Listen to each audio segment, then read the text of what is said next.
ძალიან ბევრი ადამიანი იღუპება, ისინი ყოველ კვირას დაახლოებით 7,000 ჯარისკაცს კარგავენ. მათგან ბევრი რუსია, მაგრამ ორივე ქვეყნის მხრიდან იღუპებიან ჯარისკაცები. ხანდახან კიევში რაკეტას ან დრონს ჩამოაგდებენ და მშვიდობიანი მოსახლეობას იღუპება. რუსეთიც და უკრაინაც ყოველ კვირას 7,000 ადამიანს კარგავენ.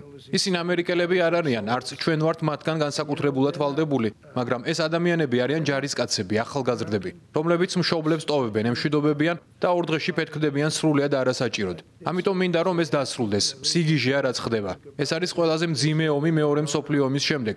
ჯარისკაცების რაოდენობა, ვინც იქ იღუპება, უბრალოდ წარმოუდგენელია. ასე რომ ვფიქრობ ამასაც დავასრულებთ. მაგრამ ეს კონფლიქტი ყველაზე რთული გამოდგა. ძალიან იმედგაცრუებული ვარ პრეზიდენტ პუტინით. ფიქრობდი რომ ამას სწრაფად მოაგვარებდა.